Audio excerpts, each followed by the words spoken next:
The Politics podcast is brought to you, as always, by patreon.com/JURY. If you become a $3 a week patron to this very show, you get 3 podcasts a week. Not only this free podcast, but also 2 other ones. One on Monday, one on Friday. And I'll tell you what, folks, shit moves really fast. Today is a great day because we get a lot of news that is breaking on Wednesday, but very often that shit breaks on Thursday, on Friday, on Monday. And if you want to hear all the commentary about it, it's only one way to do it. $3. Patreon.com/JURY. Also, if you want to know what I'm thinking about every single day in your inbox, go to freepoliticalnewsletter.com. Again, freepoliticalnewsletter.com. Enough of talking about how we support the show, though. Hey, what do you say we just do the damn thing, huh? Politics, politics, politics, politics.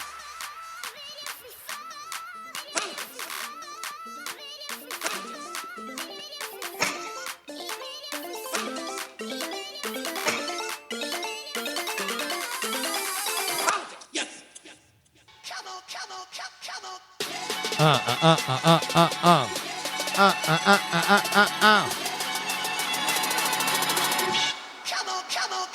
on, baby. Oh,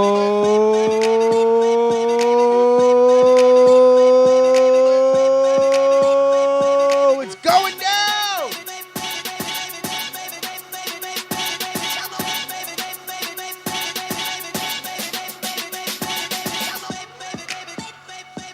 Oh, my God. It's going nuts. This is an insane day. I have no idea what we have done for the gods to provide, like they have provided for us today, right now on the Politics program. We have not only a massive upset. We have something that happens really only a handful of times in one's lifetime has literally just happened seconds before we went live. That is Justice Kennedy announcing his retirement, which means that Trump will get not 1, but 2 Supreme Court picks. This coming right after we've had a bunch of 5-4 decisions that have been leaning conservative. We've got some election results to go through. We've got a big conversation about civility. We're worried about who's getting served where. We've got the pole dance. We've got emails. Oh, my God. Just so much. We are going to get to it all. Let's begin with the Supreme Court. To me, the number one with a bullet story in politics was this gigantic upset in Queens. We're going to have to get to that after this because, again, this is breaking as we talk. I'm going to read right now here from a CNBC article by Jacob Pramuk. He writes, Supreme Court Justice Anthony Kennedy announced Wednesday that he's retiring at the end of July, giving President Trump another chance to fundamentally reshape the highest court in the land. In a statement, I get why you would write that. I don't agree with that wording. I would have probably went with the more clean, another chance to nominate a Supreme Court justice. But whatever. In a statement, the Supreme Court said the 81-year-old Kennedy will step down effective July 31st. The judge called it the greatest honor and privilege to serve our nation in the federal judiciary for 43 years, 30 of those on the Supreme Court. Kennedy wants to spend more time with his family, even though they were content with him staying on the court. In a letter to Trump on Wednesday notifying the president of his decision, he wrote, quote, "For a member of the legal profession, it is the highest honor to serve the court. Please permit me by this letter to express my profound gratitude for having had the privilege to seek in each case how best to know, interpret, and defend the Constitution and laws that must always conform to its mandates and promises. Kennedy was appointed by Ronald Reagan, took his seat as an associate justice in February 1988. Considered a centrist, he has sometimes served as the swing vote on key cases throughout his career. Replacing Kennedy with a conservative could have massive long-term effects on the highest U.S. court. His decision to leave will have huge implications for the midterm elections as Democrats and Republicans battle for control of the Senate. A Supreme Court vacancy could serve to motivate voters, although Senate Republicans could try to fill Kennedy's seat before November. So immediately we see kind of the battle line shaping. Immediately we see that the issue here will be, A, whether or not the Republicans can run the hurry-up offense and get somebody in before November. My suspicion is they will try. My prediction is that they won't do it because trying to ask Congress to do literally anything is almost impossible.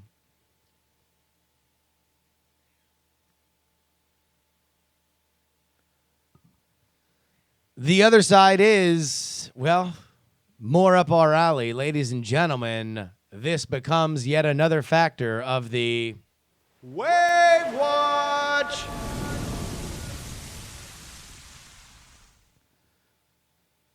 Will this be a motivator, a clarion call for blue team voters to vote blue no matter what? I would predict yes. I would predict that this is something that now a rallying cry can be made for blue teamers that, hell, look at what just fucking happened. We just had a few Supreme Court cases that came down, most notably one today about unions, Supreme Court ruling. And if I'm misstating this, if we got some legal eagles out there who want to correct me on it, please feel free. But as I understand the decision, this was a Supreme Court ruling saying that unions could not that people who are not a part of a union but are a part of an industry wouldn't be forced to kick into the union. That effectively erodes a tremendous treasure trove of union funds. So, union erosion from the Supreme Court. We saw that Trump's travel ban was upheld. Public sector unions, sorry, Media King 909, public sector unions. The travel ban upheld. Both of these were 5-4 decisions. 5-4 decisions. So if you are a blue teamer, you are looking to all your prospective voters and you are saying, what the fuck? We need to control the House. We need to control the Senate. If we do not control both of those, we are fucked. If we go in and that wave becomes a whimper, if we're not talking about surfing, if we're talking about wakeboarding, and we make some gains, but we don't take control, then imagine what an unfettered Donald Trump and that Republican Congress will do to that Supreme Court. Not for now, but forever. For decades. Forever. That's going to be the pitch. Because you're going to be able to say, hey, look, we had the Merrick Garland seat stolen from us. That became Neil Gorsuch. Neil Gorsuch has voted with the conservative bloc solidly. So at the very least, control of the Senate and the House could force at least somebody that liberals would be able to swallow as just a constitutionalist and not a firebrand conservative. So, there is that. That is the biggest thing right now. And by the way, if this does present some kind of unifying, let's put our differences aside and put the blinders on and just everybody leave their house in November and vote blue. Anybody who is in tune to that, if that can be the rallying cry, holy shit, does it not come soon enough? Because in case y'all were wondering, ain't shit settled in the in the Democratic Party. And if you needed an example as to that, then look no further than Queens, baby. Love Queens. Got big love for Queens, big love for the Bronx. That is the congressional district in which we now have a new Democratic representative, Alexandria Ocasio-Cortez, 28-year-old, running from the Bernie Sanders wing of the party, Democratic Socialist end of the party. She scored the biggest upset of the midterm so far. I know she's the nominee. So I said Democratic representative, Democratic vying representative for that seat. She knocks out the 10-term congressman, Joe Crowley, somebody that was thought to possibly be a replacement, an acceptable establishment replacement in the House if Nancy Pelosi were indeed to step down. And by the way, that pitter-patter you hear, Nancy, is the sound of footsteps from behind you. I think it is about time for her to think that Nancy has rocked for a long, long time. Now it's time for her to pass the torch. Because when this shit starts happening, when your 10-term congressman, who, by the way, Alexandria Ocasio-Cortez, she is still, right now, if you go to the website of her old bar that she used to work at, she's still on the website. When that's happening, there's a sea change here. Now, let me take y'all back. When I was at the Democratic convention, I was at the Republican convention. The Republican convention felt to me like a funeral. Because by and large, the kind of people that go to a Republican convention are establishment people. These are the bookkeepers, the bean counters. Yeah, they're excited, but they are party people. And in case everybody needs to have their memory jogged, the rebels won on the Republican side. They got their man in. Donald Trump won. None of these establishment people were very happy. In fact, they were very sad. Like I said, a funeral. It was sad. It was dour. Everybody was wondering about, like, oh, my God. So, all right, let's do our thing. We'll do the hooray, Republicans cheer. But this dude's going to march into the buzzsaw that is Hillary Clinton. We're going to get another 8 years of a Democrat. Hopefully we learn our lesson. That was how I would categorize the feeling, the mood at the Republican convention. Now, I only say that, and I remind you guys of that, to illustrate that there had been a moment and a passage from that moment. The ship had sailed. The divorce was final. Now, a week later, when I went to the Democratic convention, it was a bit of a different story. That divorce was ongoing. There were many, many, many angry people. There was resignment at the Republican Party. There was anger at the Democratic National Convention. People that were fucking pissed off. And by the way, this was while all the emails were getting leaked.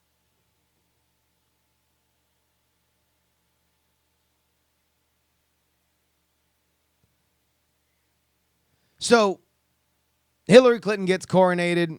They have Bernie Sanders do his Bernie Sanders thing. There's a few protests. Sarah Silverman melts down. We move on to the general, and it becomes about Hillary and Trump. Trump obviously wins.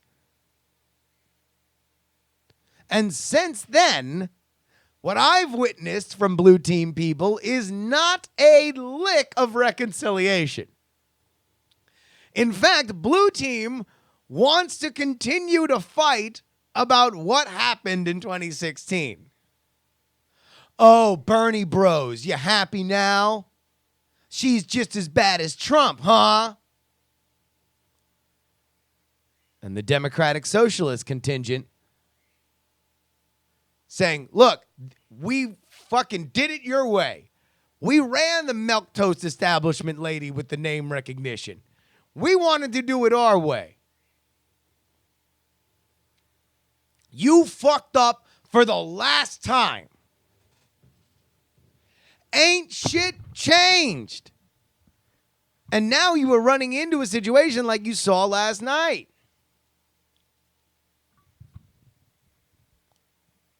where now all of a sudden you've got your 10-term possible new speaker in waiting losing to the 28-year-old who we found the website. Look at this. Flatsfix.com. That is your new Democratic nominee for that congressional seat, shaking up that tumbler, showing off the fact that there's tortas on the menu.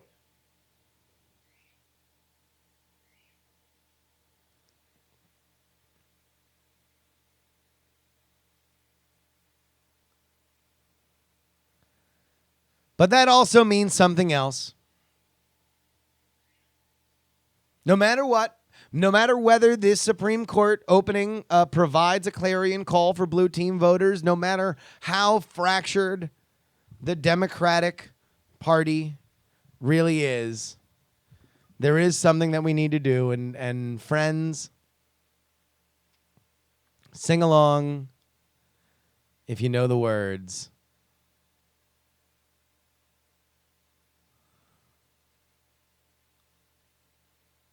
Let's see if we can. Oh no, do I not have it here? Do I not have it here? I might have to find it. This is too good. This is too good not to have. Oh, by the way, Stoic Squirrel pointing out in the chat room that Flats Fix is good. Good.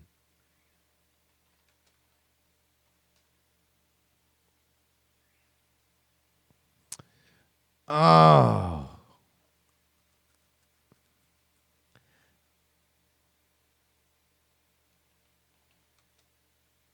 Oh, here we go. We got it.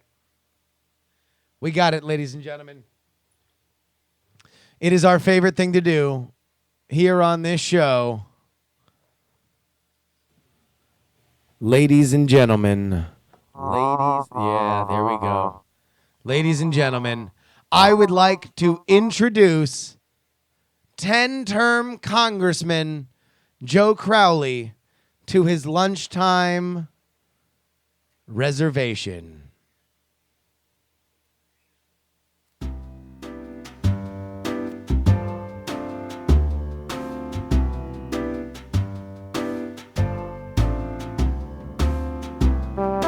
The poop buffet.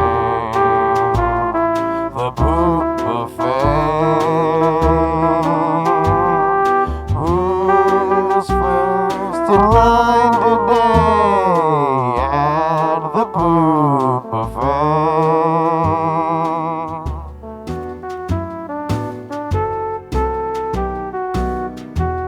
That's you, Joe Crowley. Get him in there.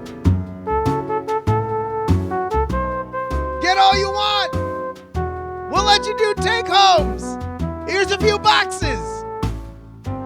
You are the motherfucking owner, the proud owner of an all-you-can-eat pass. Party of one, Joe Crowley at the Poop Buffet.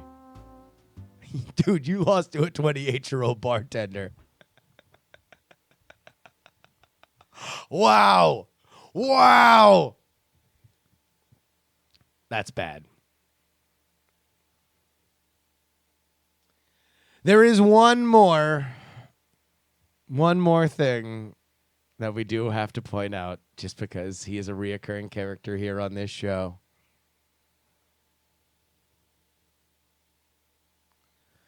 Ladies and gentlemen, we have an answer to a question we have long asked on this show. Did somebody forget their mittens? The answer is no. If you're a Utah voter, Mitt Romney wins the GOP nomination for the Utah's U.S. Senate race. That should not be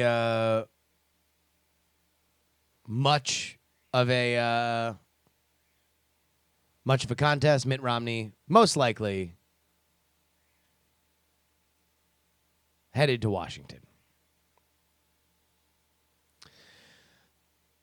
One more thing before we get into all the emails and the pole dances and everything. I want to talk a little bit about civility. This has been a big issue. Civility.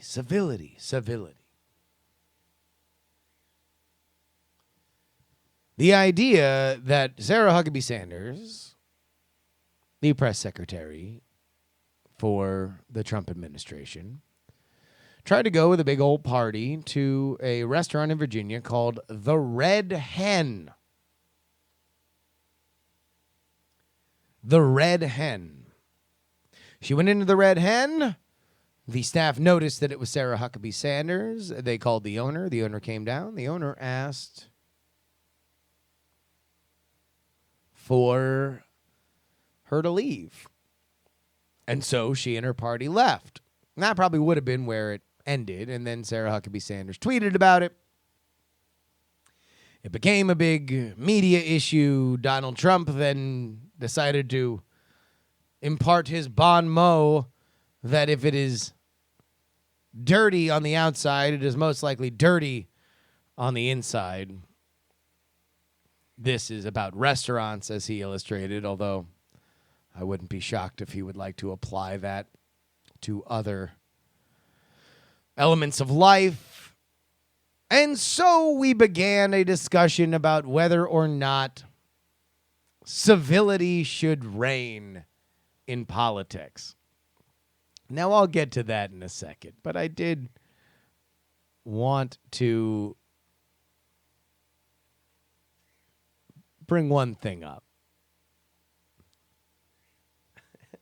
This was a column Monday on Splinter News, as written by Hamilton Nolan.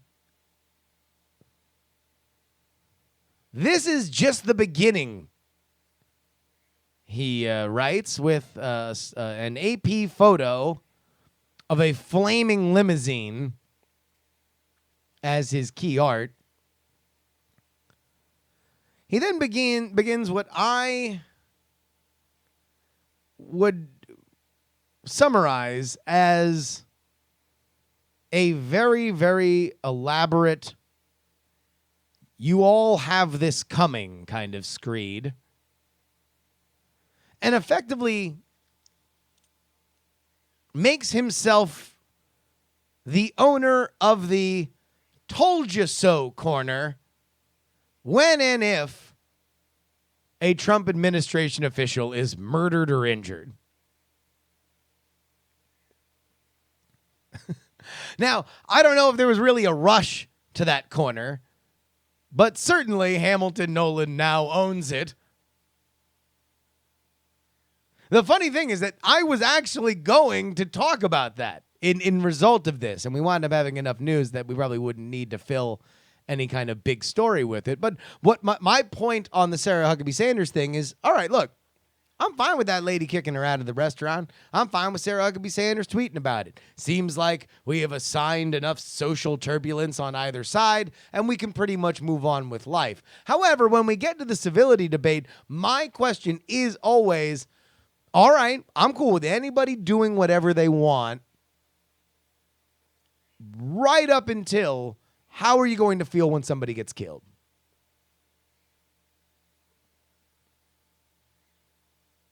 Like, just in general, are you comfortable with your behavior not adding to the idea of somebody getting killed? Or if you are cool with people getting killed, then just keep that same energy. Just say, I'm for people of the other political party being killed. Let's also remind everybody that we did have Steve Scalise get shot by somebody for political intentions. It was an assassination attempt. Assassination being defined as a premeditated murder for political means.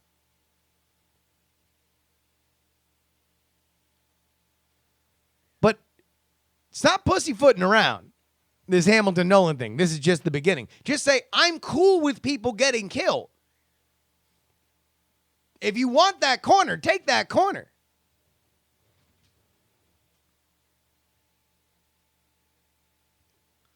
But let's talk about civility for a second. What is civility and how much should be in politics? I've always kind of understood that we should have suspended civility in politics, much in the same way that we have suspended assault rules when we look at sports. You know, if you were to destroy, if Von Miller were to do what he does to Tom Brady in a bar, it would be assault. But he does it on a football field, it's allowed. So I think that calling people names and imputing their character and twisting their motivations, that's kind of what politics is, right? There's not a lot of time. There's a lot of messaging. The idea is to get people into a booth and vote for you. So if that's the case, then fuck it. Like, no, you should be allowed to play dirty. Now, when it comes to voters, when it comes to activists, I think you're kind of like fans. So I've said things from from the stands to an opposing player that I would probably never say to them on the street.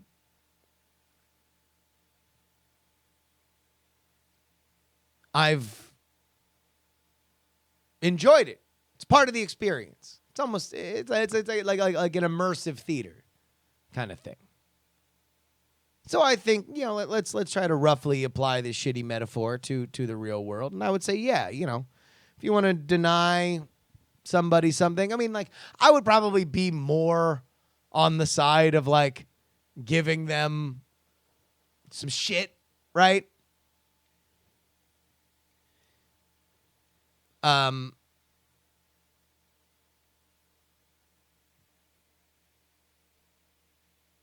So here's where I want to kind of land here. And I don't want to make this this isn't, again, I have very, very little interest in getting into the forensic accounting of who was mean to who first.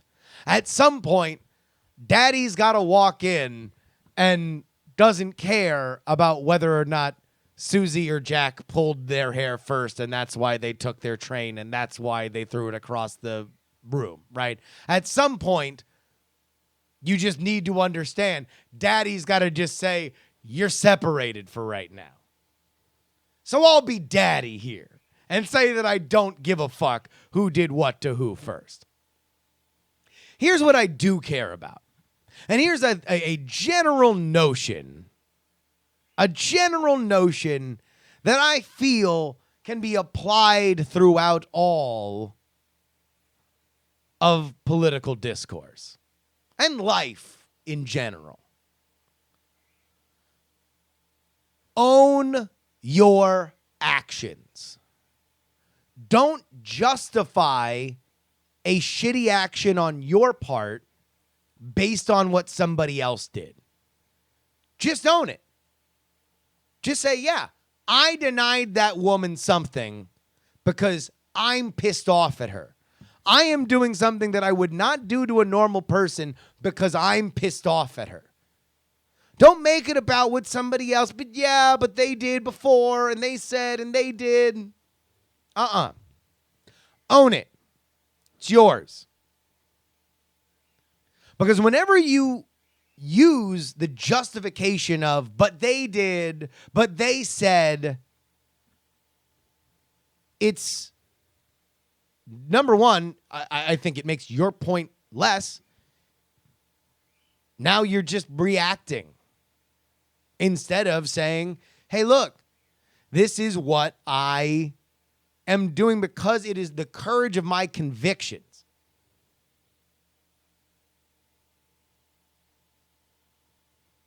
And this is like the biggest thing with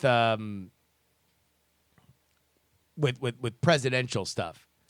It's like, it's when I stopped giving a fuck about presidents playing golf or presidents going on vacation.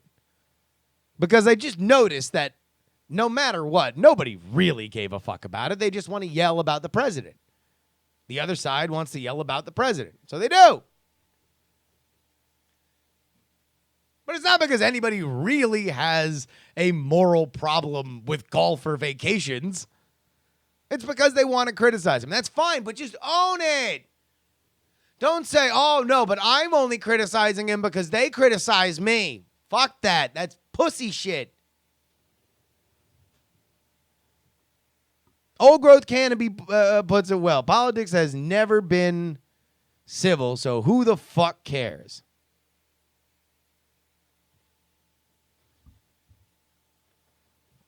I'm with that. We already understand that we are entering into a world of suspended civility in politics. Hopefully there's an outgrowth to it.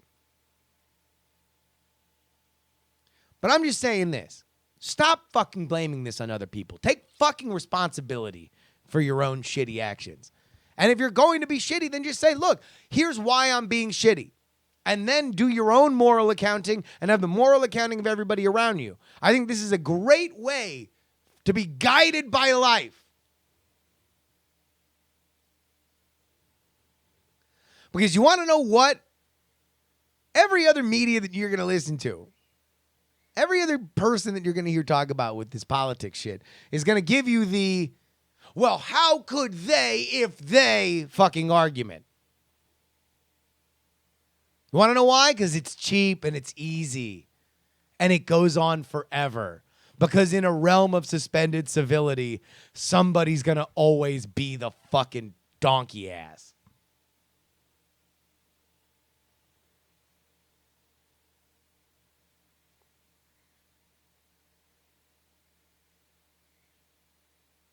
Let's chill out for a second.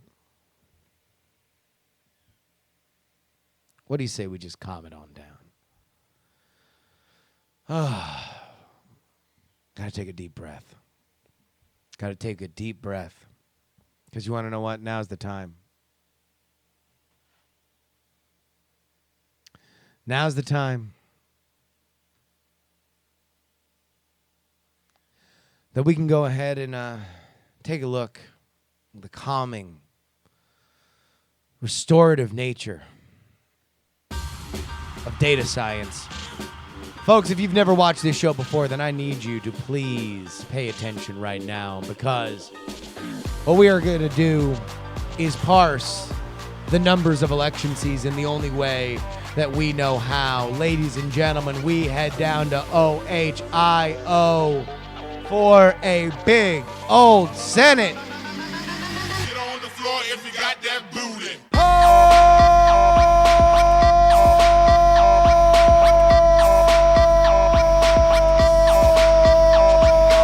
dance, dance, dance, dance, dance, dance.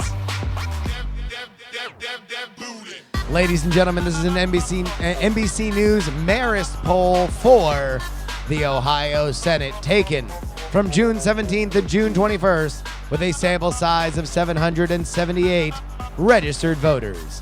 A 4.4 margin of error. Coming up first to the stage, he is your challenger, the Republican.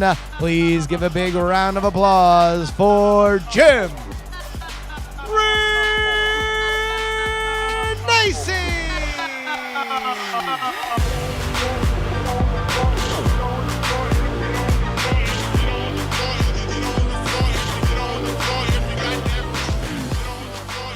But your headliner,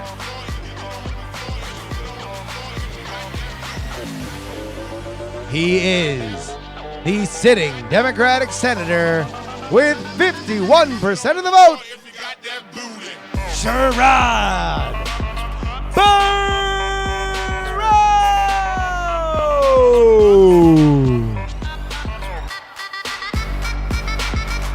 Folks, that is Sherrod Brown defending blue team turf with a 13-point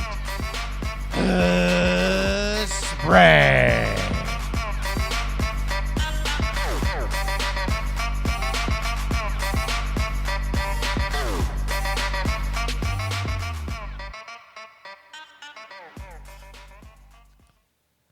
Again, if you are indeed a blue teamer and you are looking out for, That's just the way. if you dare that the House will be taken, It gets swallowed by a wave. if you dream of the Senate, And quietly it gets swallowed by a wave. well, then you need to defend your home turf. And Ohio is a big part of that. 13 points is very, very good for Sherrod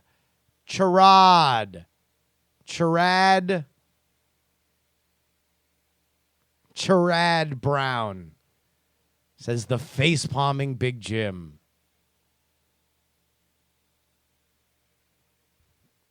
Let's go ahead and get into your emails. Michael writes in, just watch your last Wednesday's PX3 show. My sympathies for your bad experience with the Frog Pants show.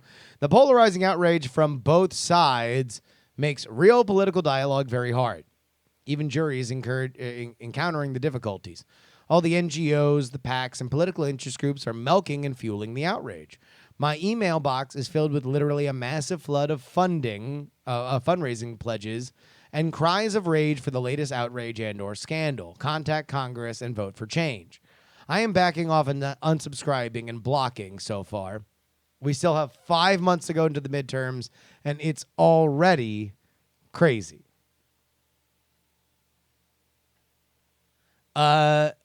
Yeah, man. There is a thing that I feel like I do need to do at some point, and that is do a deep dive on nonprofits and look at the models by which nonprofits follow for money and the most successful nonprofits that we see, because I think it's an interesting thing to look at. And when you understand that the more people hate you, the more money you make. Jim writes, when did Glenn Beck start to look like Colonel Sanders? That is a good question. We do not know when exactly when Glenn Beck started looking like Colonel Sanders, but it's happened now. Tell you what, that motherfucker might need a gig, considering how much money he's hemorrhaging on the Blaze. Joe writes, just listen to your episode this week and wanted to give you some encouragement. I really appreciate your scorekeeper role on the podcast and how you stay objective in all of your analysis. While I assume you lean to the left, I can't really tell, and I appreciate that a lot when all other political podcasts don't even try to hide it. I'll put No Agenda in another category as they're really doing media deconstruction, which is my #1 political news podcast, but you're a close second. Anyways, just thought that you should know that some of us out here really appreciate your style. Keep up the good work. Thank you, thank you, thank you. I got to do a crossover with No Agenda at some point. I feel like we should do a crossover.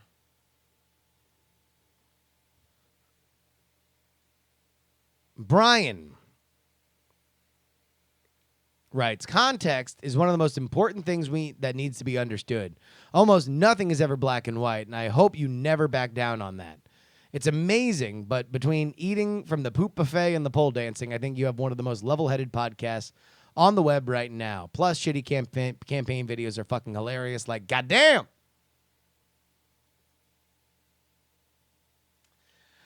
All right. So let me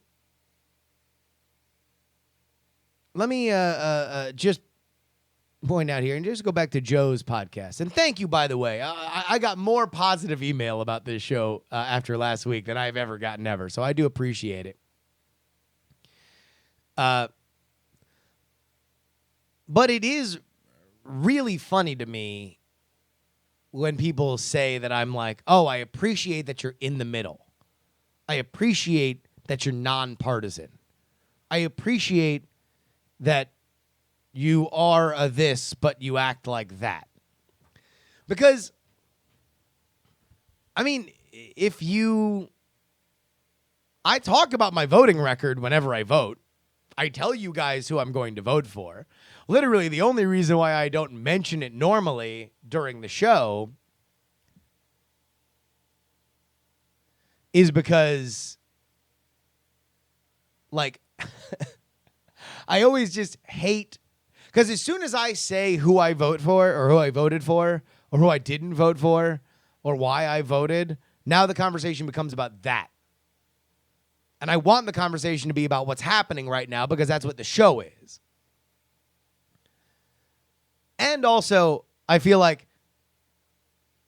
if somebody in here asks me, do you like Trump? Then really what they want to do is have a conversation about what they think about Trump. Because I'm on the record, baby.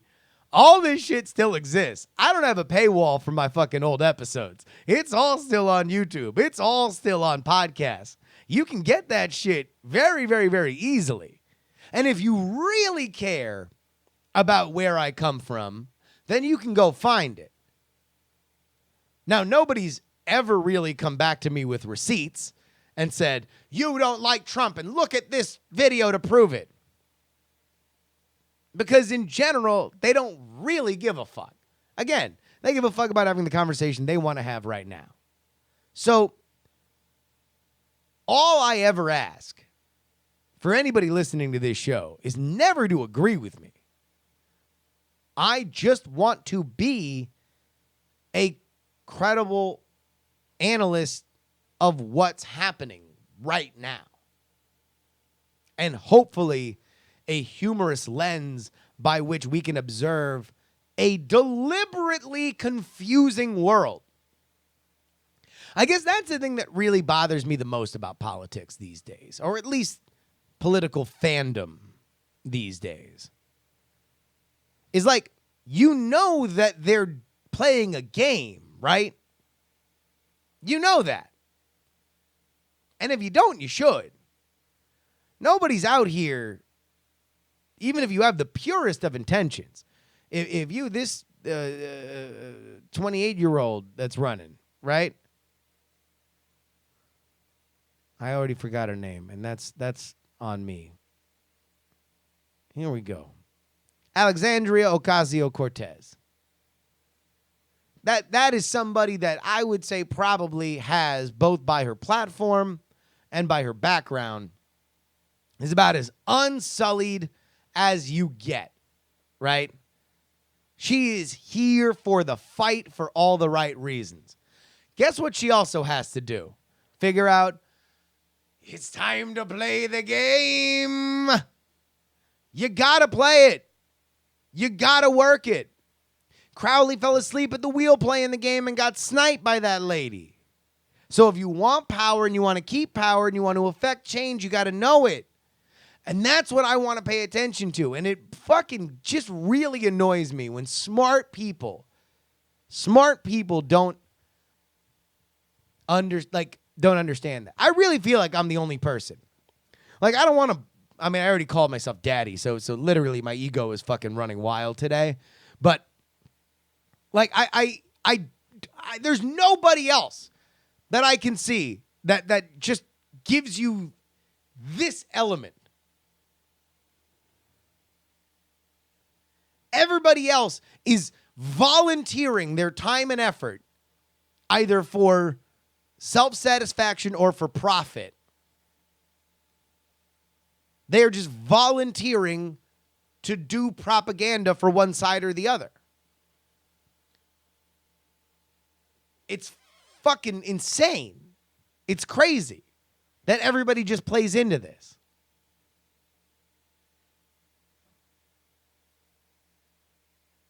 Randy writes, thank you.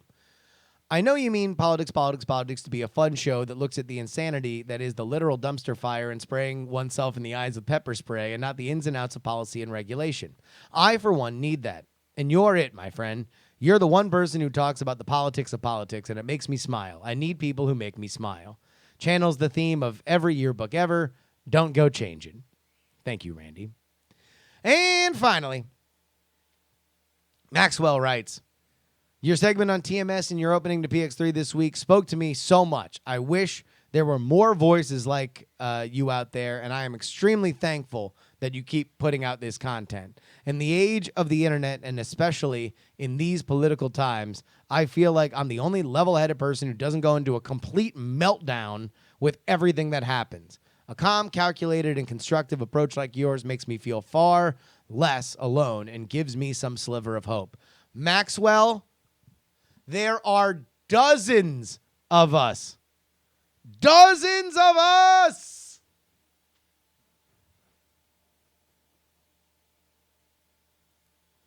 Politics.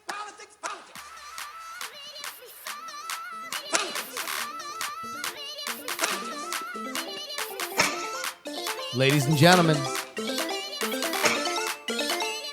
thank you so much for joining us. Big episode, big mood.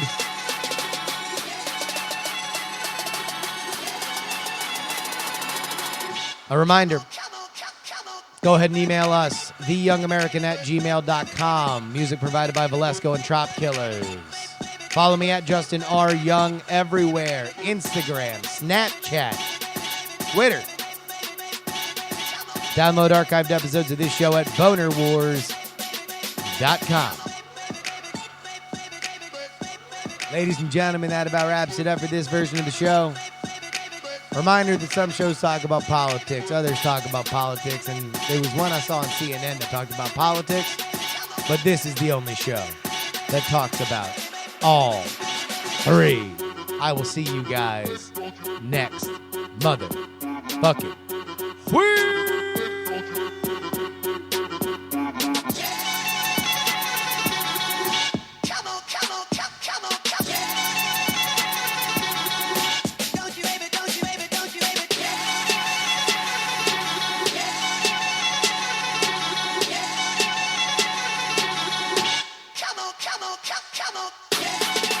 Diamond Club hopes you have enjoyed this program.